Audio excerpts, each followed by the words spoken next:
So I'm going to start this video off by just sort of admitting my bias so everybody knows where I'm coming from. But having experienced like moderate or intermittent success in like high school, when somebody, outside of like when I was like 18 or 19, introduced me to the idea of like specifically working on my skills with women, learning seduction techniques, flirtation games, things like that, I was like, hell yeah, I want to be better with women. And I experienced like a massive dramatic change in my social life and in my level of success. And so pickup and like game has like a very special place in my heart for, what it's given me and how it's changed my life. And I think that all these years later, when I created my YouTube channel, I came across like people chatting online, and I was like, oh, it's interesting. This is where pickup has kind of evolved from, because it used to be like, here's your seduction strategies, here's how you talk to women, here's like your techniques, here's your lines, here's your games and things like that, to a lot broader discussion of like theories, both psychological but also social and political, about women, about the dating market, about the culture.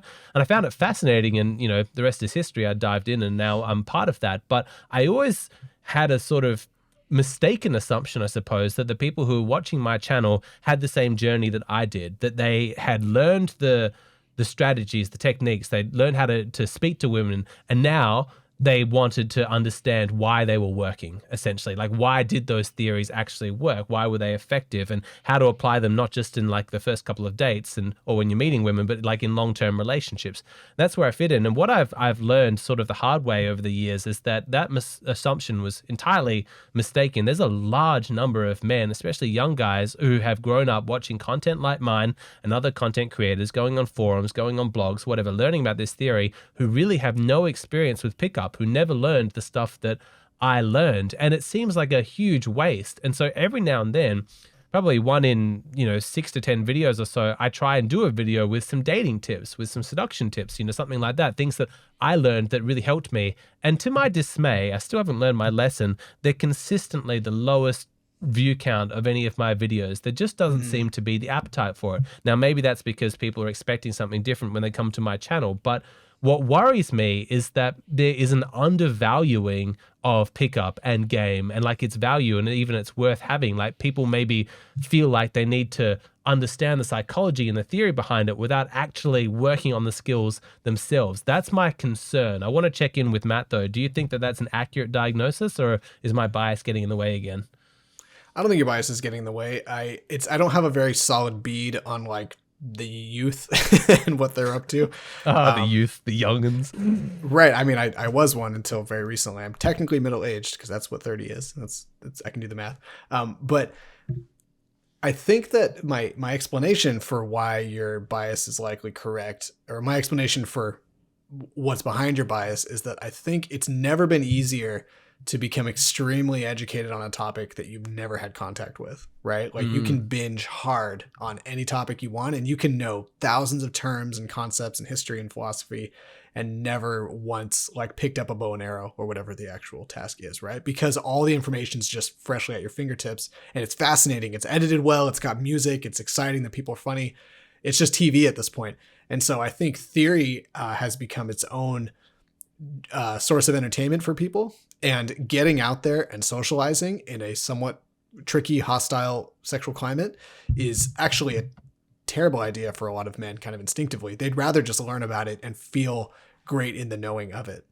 What do you think of that? I think that is entirely plausible, and it's probably why I'm getting more and more like interested in doing like these, like the hero circle that I've been operating, like actually working people with one-by-one, because there might be like some truth to edutainment, essentially like a theory kind of overload, in that like I so strongly believe in my content, I really wouldn't keep making it, having these discussions, unless I thought that it had real practical value. But I always do want the stuff that I'm talking about to be a companion to actual work, actual change. It would distress me, I suppose, if people almost used videos about women and about dating women as a substitute for talking with women and dating women. It's meant to work together with that. But I think you make a very plausible case for the sheer availability and high entertainment value of this stuff could potentially be sucking the motivation out of a lot of guys to actually go out and do it. Because I know when I was coming up and I was learning about this stuff, it was pretty scarce. You know what I mean? Like there were couple of blogs. I don't think YouTube existed when I first came into it, so it was like 2005. I was looking into it. I think YouTube started in 2006. So there certainly wasn't content that you could actually watch sort of doing this stuff. I remember like we had to swap DVDs with each other about people giving these things. And I was on like forums, like chatting with other guys, like, hey, I'm thinking of trying this. Is this going to work? And we're all just sort of figuring it out together. Then you'd meet up with them and you'd go out and you'd talk to women and you'd talk about it. And it was a very practical thing. And it kind of had to be. There just wasn't enough theory to go by. So what you say is quite convincing. God, it's so funny because I was 19. And so I was probably 2011, 2012. When I kind of formally introduced myself to the PUA world, and the internet was a thing. I got the course online, and he had lots of videos, and there were forums and websites with comments and questions you could ask each other and whatnot. So I definitely had a lot more internet facing behavior involved in this whole sphere. But I didn't have a smartphone. I wasn't a very online person. And I was extremely social, and I was 19, for God's sakes. I was kind of in the prime of my social life in a lot of ways. And so I had the opportunity to do a lot of practice because I, had very little else to do. But people who are either getting to this much older and they're very ingrained in their life, or people who are much younger, think guys 15, 14, 13, they're very limited in the actual flexibility of their lives as far as doing much about this other than half improvising with people that they've known their whole lives that it's a little bit dangerous. Mm-hmm. And so I don't fault people for not practicing if they're not kind of in the right place at the right time in their life. We should also give credit where credit's due in that it's a lot harder now, I think, for guys to actually practice this stuff because the social climate has shifted quite considerably. Is one of the downsides of YouTube, I suppose, is that it gave visibility to the pickup techniques that were being employed, and some of them were really bordering on harassing of women. Not all the guys. I think that it's unfair to paint it all with to tar it all with the same brush, but it only takes a few bad apples to spoil the bunch. And especially post Me Too and stuff like that, you do need to be careful. It's not appropriate to go out and make women feel uncomfortable. Guess what? When you're first starting out, you're going to make women uncomfortable, not because you mean to, but because you're shit at it. You don't have the techniques. You're nervous. You're blubbering. You might try and make a flirty, teasy comment, and this comes off as though you're insulting a stranger and making a comment about her appearance. That's just not appropriate. There was a lot more breathing room, I think, back when I was coming up, and possibly when you were coming up, to make those kinds of mistakes. And women weren't necessarily so anti-men or ready to just jump down their throat. But we've now seen collectively the experience and heard from women about these awful instances by genuinely shitty guys, pickup artists or not pickup artists or whatever, that everybody's guard is up. And I think it's a lot harder. And so maybe that's why channels like mine have become probably maybe more successful or more popular than the guys running the pickup artist channels, because they're telling you, how to approach women at a bar, approach women on the street. And a lot of guys nope, I'm not interested in doing that. Whereas they come to my channel, I'm like, cool, this is about creating your best life. It's about getting yourself into social circles, meeting people of like mind, like quality, and then developing relationships from there. And it may well be that my advice and my approach now, even though in talking to women that you meet in your social circle, you'd still be using techniques and confidence and strategies you picked up in pickup artists, it's just a lot more appropriate as a social context and a lot more palatable for people. I completely agree that the stakes are higher now than they used to be for making a social faux pas. But I also hear that as the most tempting excuse ever for a lot of young men who say, oh, it's impossible these days. It's not worth the risk. It was actually still terrifying 10 years ago because your instincts of being socially rejected are very powerful, even if the consequences are objectively not that bad in terms of your social life. And so even though it's objectively riskier now, it doesn't feel all that different internally, I think, to be handily rejected in public, even if no one is ever going to hear about it, it can rock you for years. And so it is still possible, I think, to develop your social skills, to develop your game in any sense, but you just need to be smarter about it now, which is, in some ways, it's probably a good thing that we have a little bit more accountability for people trying, frankly, very risky and often overly powerful things that would either get them in trouble or it would cause people to make decisions that they would regret. There is such thing as being too good at this stuff without the proper self-regulation. And so maybe society's better off now that we have a little bit less tolerance for people being so cavalier about jumping into sexuality so fast. What do you think of that? I can honestly say I've shifted. Like my perspective on it has shifted in that I remember I was already in a relationship, but for entertainment value, there was a YouTube channel called Simple Pickup, which was like comedy entertainment, and they'd pick up women, but like they do it in funny ways. So it's like, oh, we're gonna pick up women pretending like we're pro wrestlers, or pretending like we're suicidal goth kids, pretending like we're part of the cast of Harry Potter. They dressed in like the robes and had wands. We're like, I'm casting a spell on you. Now you're in love with me. And it was funny. Like it was doing this stuff in public. So the audience was in on the joke, but the girls like, what on earth is going on? And they'd often get the girls' numbers. And like, it seemed like a fun time was had by all. But then I also remember like looking back on like some videos, and the guys, I think because it was a little bit more funny, they would make comments about the girl's appearance. They would make comments about what they wanted to do to them sexually. Like, and sometimes the girl's like, oh my God, this is so amazing. And sometimes they're like, no, walk away. And the guy's like, whoops, like misjudged that and whatever.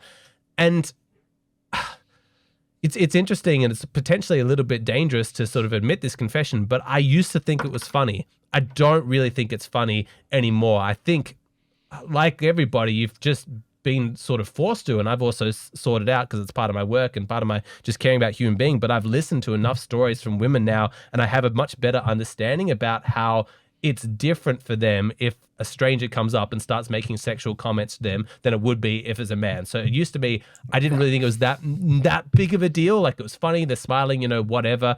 Now, understanding more about women, I'm like, actually, it's a pretty big deal. You're genuinely frightening women, and they're on camera, and like there's this guy, a very confident guy, saying this about them. That's not really a fair thing to do to people.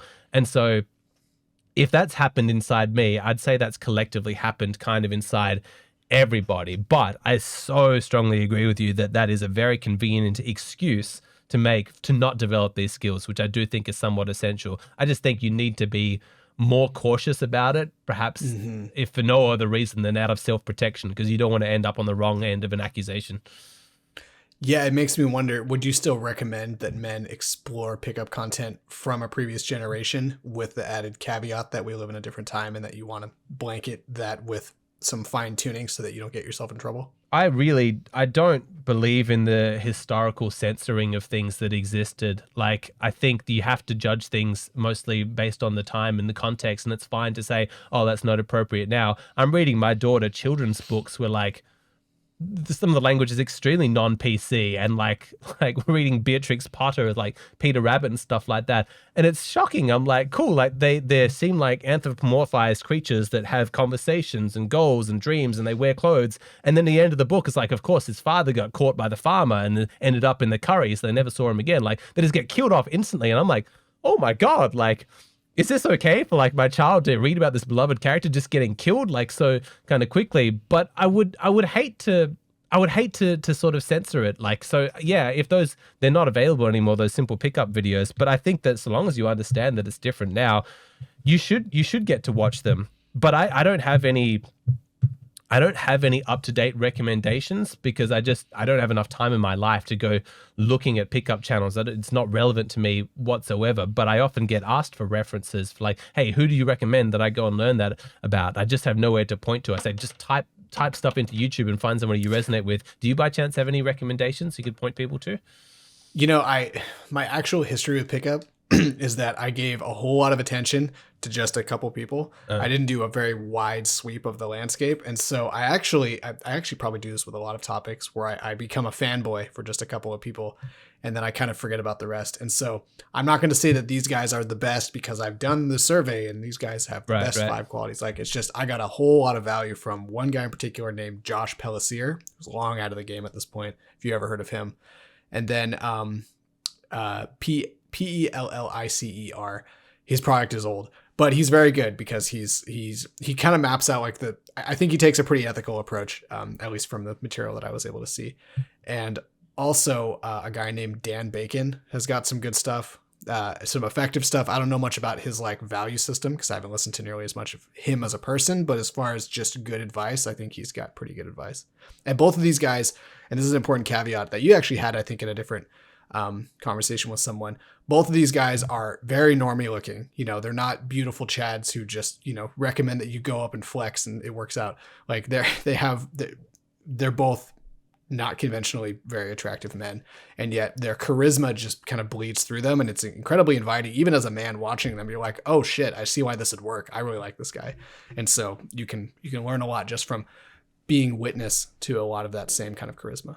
Agreed. And I think you should be able to judge somebody's work aside from their personality. Some of the guys that I learned from back in the day, I look back and I think, kind of a miserable person, you know what I mean? Like their value system reinforces casual sex, one night stands, measuring your worth and your masculinity by how many women you've slept with, values that I 100% am not on board with. That doesn't mean they weren't good at picking up women, you know? So I think that might also explain perhaps some of the shift away from like pickup style content, is that it did seem to come from quite a juvenile and superficial value system that I don't think that many men actually shared. Like perhaps they fell for it for a little while, like I've got to try that. But most guys who've done the casual sex thing for a little while, they get bored, they feel dirty, they want to find somebody to fall in love with. And so content like mine that focuses not just on the first, 30 minutes of meeting somebody, but focused on the 30 years. Like, okay, here's how to become the man that she's going to find perpetually desirable.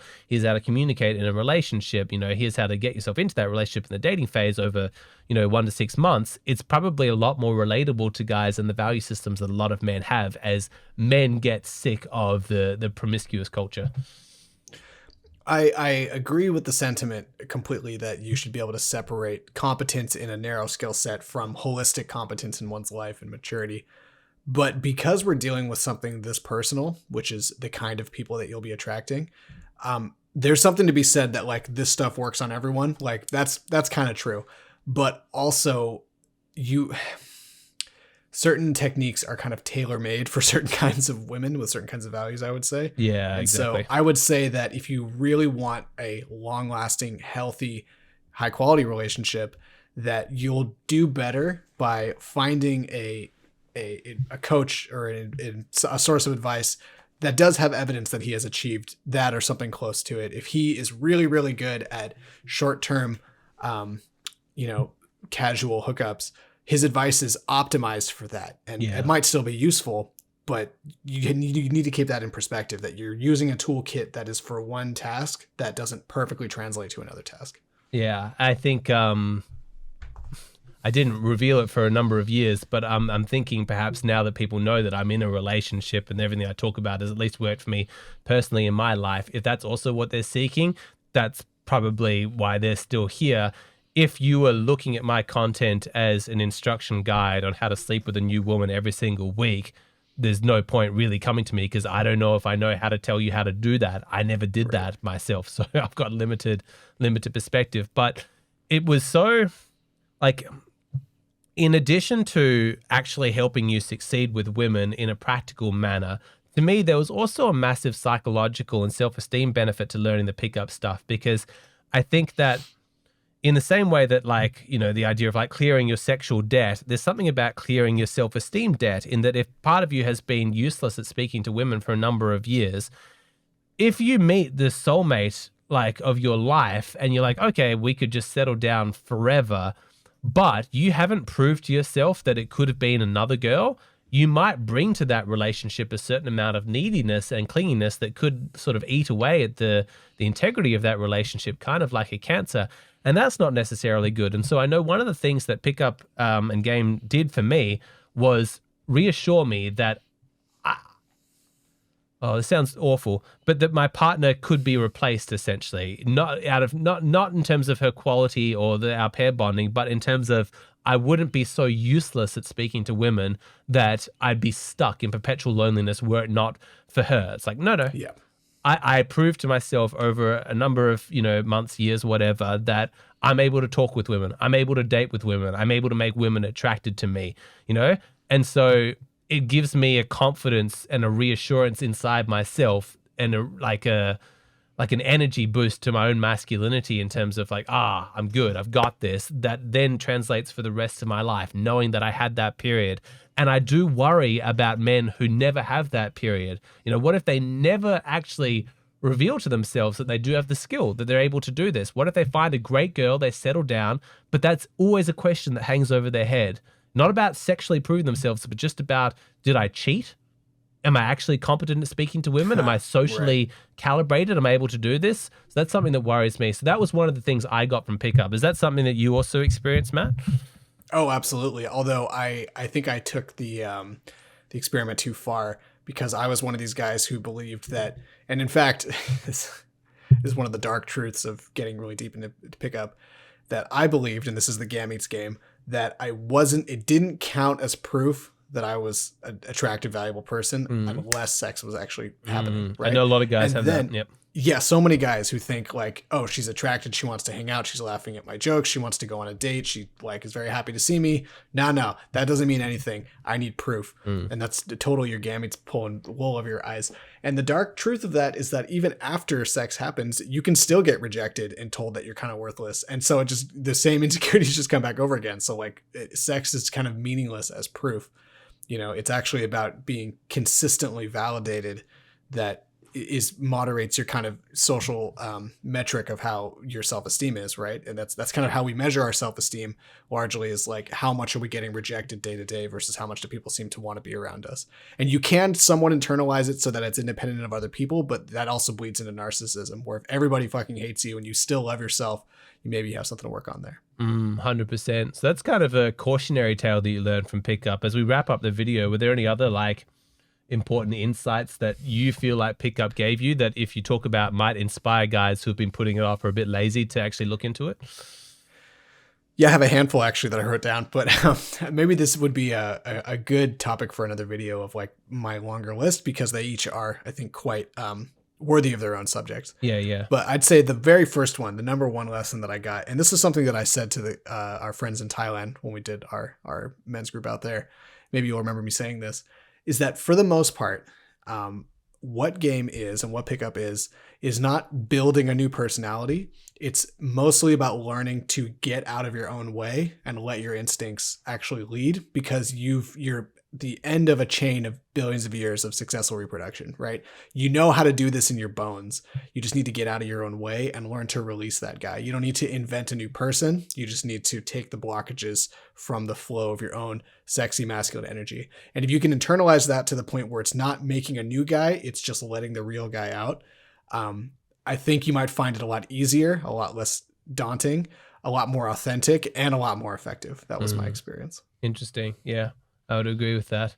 And I think it's probably also a good explanation for why pickup kind of fell apart as a bit of an industry and was replaced with more this commentary, is because the guys deep in it recognized that none of the techniques they were employing were actually effective at attracting high quality women, or nearly as effective as actually making changes inside themselves as to who they were. And so it became more and more like self-development, and then that aspect just sort of took over. You know what I mean? Like, stop being a low-quality guy and learning tricks on how to appear to be a high-quality guy. Instead, watch my video on how to become a high-quality guy, and you can see why that would have more popular appeal. But thanks for that one. The best way to appear high quality is to just be high quality. Who would have thought, right? What a concept. Yeah, it's too good to be true. All right, we'll leave things there, but hopefully that's inspired at least one person to give it another shot. And again, just be cautious of the lifestyle. You know what it is that you want, and then use it to the degree that it's useful for helping you achieve your goals. You don't need to judge yourself based on the value system that pickup artists have. Have your own value system, but learn from these guys. They're good at it. They've studied it. You know what I mean? I think there's value to it. I hate to yank you back in, but I feel like we'd be doing a disservice if we didn't at least acknowledge that this topic is on the table and maybe something to be discussed elsewhere. A lot of men feel pathetic for thinking that they need the help, right? And that truly, like, there's an ego, like, oh, I don't want to be so pathetic as to look up pickup lines, like, oh, that's ridiculous. What do you say to that guy? It's such a hallmark of weak frame, weak masculinity, somebody who cannot stand to put themselves in the bottom of a hierarchy. I actually have total contempt for anybody who comes from that perspective. They must be so narcissistic or so fragile that they think they were born perfect or whatever. If you are still in your late teens or your 20s, or even to a certain extent your early 30s, you really should not be viewing yourself at the top of any hierarchy. Maybe one or two of your most blessed skills or talents or things like that. For the most part, you need to be very comfortable with yourself being a student, that there are people who know better than you, that you suck at everything. You know, the list of things, the list of things that I suck at is so much longer than the list of things that I'm good at. And obviously I'm tailoring my life to the things that I'm good at. But if you can't admit that, like if you're sitting there single, horny, alone, frustrated, and yet you're too proud to actually